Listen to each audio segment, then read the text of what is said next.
तो भाई बीजेपी के पास मैं अब आंकड़े लेके आया हूँ, दिखाने ही पड़ेंगे लोगों को। से आंकड़े लेकर इन आंकड़ों के बात करने का बेकार है। यहाँ दुनिया की तरह मैं किस किस की पोल खोलने सबकी मैं बता रहा हूँ ना, बीजेपी जिसको कह रहे हैं कि बीजेपी के पास कहाँ से पैसा आया? बीजेपी के पास भी चंदे से ही पैसा आया ना। ये रहा बीजेपी का शुरुआत आपके 1990 में। भाई साहब सुनते रहे ना आराम से, बीच में मत टोकना। 1990 में इन्होंने जब अपनी सोमनाथ से अयोध्या की रथ यात्रा शुरू करी थी तो उन्होंने सबसे पहले अभियान चलाया। अभियान नहीं थी, हम इस अभियान को चला रहे हैं, रथ यात्रा को चला रहे हैं, इसके लिए हमें चंदा दो। 1990 में उसके बाद इन्होंने अपने मेंबर बनाने शुरू करे, उसमें इन्होंने शुरू करा आजीवन सहयोग निधि। हमारे मेंबर बनो और हमें ज़िंदगी पर चंदा दो। उसके बाद इनकी चलती है एक मोर्चा निधि। आज आपने बीजेपी पार्टी वालों को 10 लोगों को इकट्ठा करने मोर्चा खोलने जाना है, वहाँ पे अगर जंतर मंतर में मोर्चा जाना है तो उसके लिए पहले पैसा दो, मोर्चा निधि कहते हैं उसको ही। उसके बाद आते हैं इनकी तीसरे नंबर की मीटिंग निधि। अगर इन्होंने कहीं अपने ज़िले में, संभाग में कहीं भी कोई मीटिंग करनी होती है तो ये मीटिंग निधि के नाम से पैसा इकट्ठा करते हैं कि हमने वहाँ पे मीटिंग करनी है, आओ सारे पहले पैसा दो फिर मीटिंग होगी। चौथी आती है इनकी निधि समर्पण अभियान।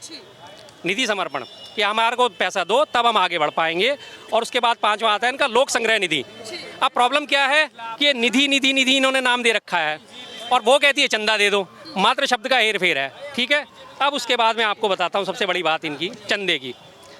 2014-15 में सट्टा किंग था मार्टिन, उसने 10 करोड़ रुपए बीजेपी को दिए। 10 करोड़ रुपए बीजेपी को दी, आपको मालूम है? 2014-15 में सट्टा किंग था मार्टिन, उसने 10 करोड़ रुपए दिए। RKW डेवलपर का वो मालिक है। और आज चंदा इकट्ठा कर करके बीजेपी का जो फंड है पिछले साल का घोषित 2023 का जो फाइनेंशियल ईयर गया है उसमें उसने 6046 करोड़ रुपए की अपनी संपत्ति घोषित करी है। कहाँ से लाए? बिजनेस है कोई बीजेपी के? चंदे से इकट्ठे कर रहे हैं, लोगों को डंडा मार के इकट्ठा कर रहे हैं या जबरदस्ती इकट्ठा कर रहे हैं? कर तो रहे हैं ना। उसके बाद कांग्रेस के पास क्या है? मात्र 805 करोड़ रुपए चंदा। ऐसा नहीं है कि कांग्रेस खस्ता हाल होगी, लेकिन 800 करोड़ अभी कम पड़ेगा, लोकसभा के इलेक्शंस में कम पड़ता है, सीधी सी बात है, ऑल ओवर इंडिया का इलेक्शन है। उसके बाद इन्होंने अपना 700 करोड़ का तो ऑफिस खोल रखा है 6 दीनदयाल उपाध्याय मार्ग। 700 करोड़ जो इन्होंने घोषित बताया कि हमने ये 700 करोड़ का ऑफिस हमारी घोषित है, खर्चा इसमें 700 करोड़ रुपए हमारा खर्च हुआ है, जबकि उसका कहा जाता है कि वो कम से कम 1100 करोड़ से ऊपर का बना हुआ है।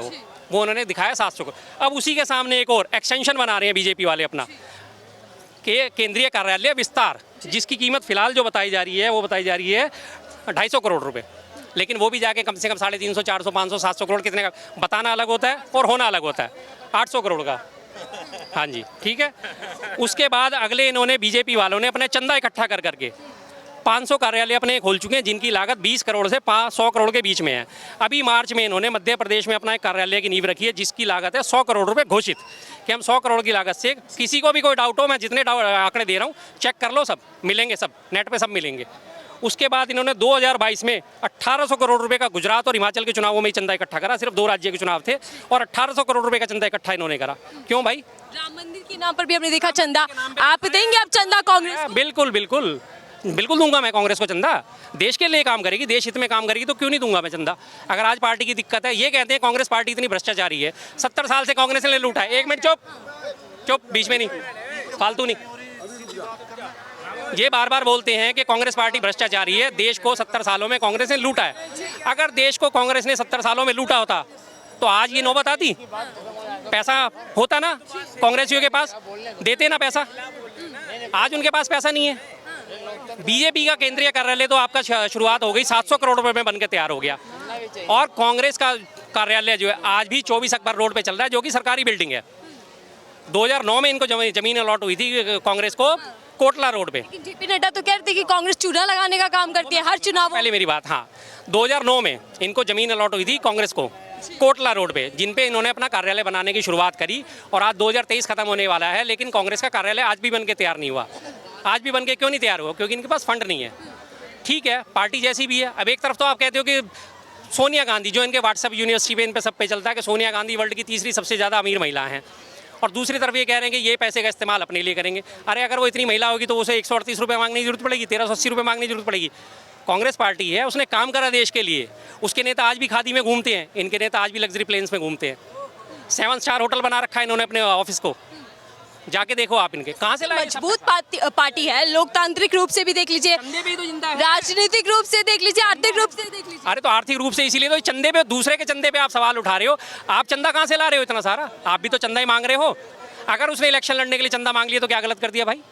क्या गलत कर दिया? अगर उस पार्टी ने चंदा मांग लिया तो वो अपना आलीशान कार्यालय तो नहीं बना रही, आज भी 24 रोड से ही चल रही है। उसके साथ का सेवा दल का ऑफिस था, वो भी सरकार ने वापस ले लिया, उन्होंने वो भी वापस दे दिया। जनता को चूना लगाने का काम करते जेपी नड्डा बोल रहे हैं।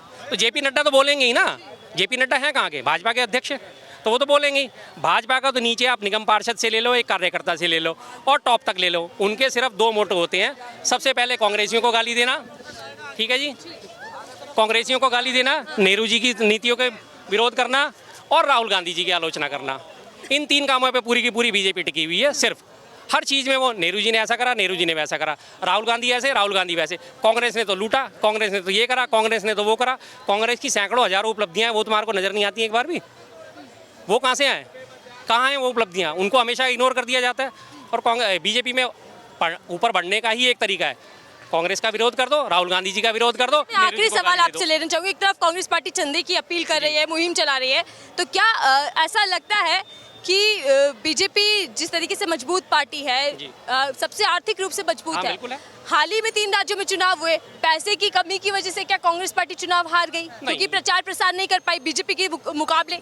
प्रचार प्रसार में कोई कमी नहीं थी। मैंने आपको पहले भी, अपने पिछले हफ्ते आपसे मेरी मुलाकात हुई थी, तीनों राज्यों की हार का कारण बता दिया था, ईवीएम। सीधी सी बात है, लोगों ने मेरी बात पे यकीन करा या नहीं करा, लेकिन नेताओं को अब ये बात समझ में आ चुकी है। दिग्विजय सिंह जी ने मोर्चा खोल रखा है, उदित राज ने मोर्चा खोल रखा है, अखिलेश जी ने मोर्चा खोल रखा है इस मसले को लेकर, और सारी की सारी पार्टियों के 18 पार्टियों के सांसद और ये प्रतिनिधि मिलकर इलेक्शन कमीशन से पिछले अगस्त से टाइम मांग रहे हैं कि हमें टाइम दिया जाए, हम ईवीएम के मुद्दे पर बात करना चाहते हैं, इस मुद्दे को क्लियर करना चाहते हैं। लेकिन वो लोग बिल्कुल टाइम नहीं दे रहे, इलेक्शन कमीशन टाइम नहीं दे रहा। 19 लाख ईवीएम है, उस पर कोई जवाब नहीं दे रहा। उधर देखिए कांग्रेस के जो सांसद हैं, उनके घर में लाखों करोड़ रुपए जब्त कर लिए जाते हैं और इधर कांग्रेस पार्टी निकल जाती है पैसे मांगने। क्या चल रहा है सर ये?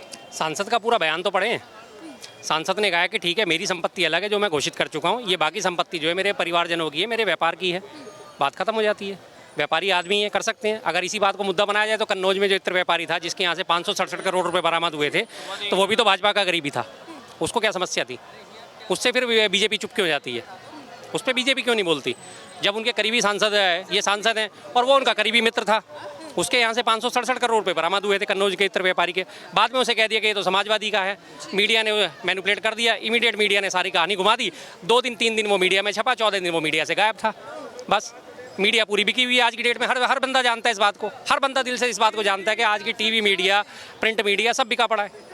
जो वो चाहते हैं वो छपवाते हैं, जो वो नहीं चाहते वो नहीं छपवाते। कांग्रेस पार्टी की हालत इतनी खस्ता हो गई है, इतनी आर्थिक रूप से कमजोर हो गई कि वो अब जनता से चंदा मांगेगी। देखिए, आर्थिक रूप से कमजोर होना, हालत खस्ता होना, दोनों अलग चीज़ें हैं।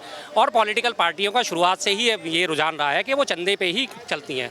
उनको चंदा में, इनके कोई अपने बिजनेस तो नहीं चल रहे।